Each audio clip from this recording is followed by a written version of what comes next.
ঈদের ছুটি শেষে যানজটের তীব্র ভোগান্তি সাথে নিয়ে রাজধানীতে ফিরছে কর্মজীবী ও সাধারণ মানুষ। খুলনা, রাজশাহী, বগুড়া অঞ্চলের যাত্রীদের অন্তত ৬ থেকে ৭ ঘন্টা যানজটের ভোগান্তি ঠেলে ঢাকায় ঢুকতে হচ্ছে।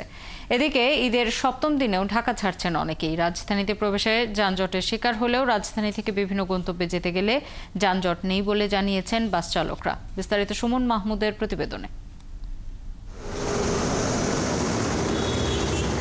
ঈদের ছুটি শেষে এবার জীবিকার টানে ঢাকার পথে সাধারণ মানুষ।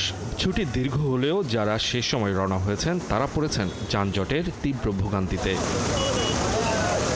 রংপুর, দিনাজপুর, রাজশাহী, খুলনা থেকে ছেড়ে আসা গাড়িগুলো যানজটে বসে থেকে ঢাকায় প্রবেশ করেছে অন্তত ৬ থেকে ৭ ঘন্টা পর।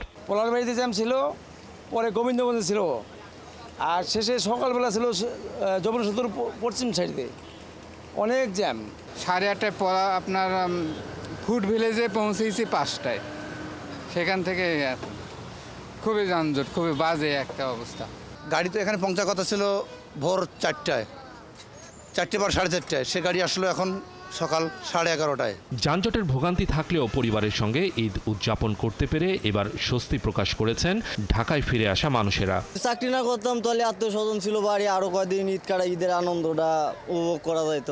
বাড়ি গেছি আলহামদুলিল্লাহ ভালো মতন ঈদ ঠিক কাটায় আসছি সবার সাথে, পরিবারের সবার সাথে আনন্দ ঈদ ঠিক কাটায় আসার পরে ফেরার পথে অনেক কোনো সমস্যা হয় নাই, গেছি ভালো মতন, আসছিও ভালো মতন। ঈদের এক সপ্তাহ পরেও ঢাকা থেকে অনেক যাত্রীকে ঈদ আনন্দ উপভোগ করতে ঢাকা ত্যাগ করতে দেখা গেছে। জবের কারণে আমাকে ওখানে থাকতে হয়, ছুটি পেলে আমি চলে আসি। ঈদ এখানে আমার হাজবেন্ড, আমার মেয়ে থাকে, তো সেই জন্য আমি ঈদের আগেই চলে এসেছি। ঈদ শেষ, এখন আবার কর্মস্থলে ফিরে যাচ্ছি। এর সামনে মাসে বাইরে চলে যাব পড়াশোনা করতে, এই কারণে চাচ্ছি যে ফ্যামিলির সাথে একটু সময় কাটিয়ে সেই কারণে যাওয়া হচ্ছে। ভোগান্তি তো সেরকম দেখছি না, তারপর আল্লাহ আশা করি যে ভোগান্তি না হতে পারে। বেস্ট ফ্রেন্ডের জন্য এত কষ্ট করে এত দূর জার্নি করে আসা, এখন চলে যাচ্ছি আবার।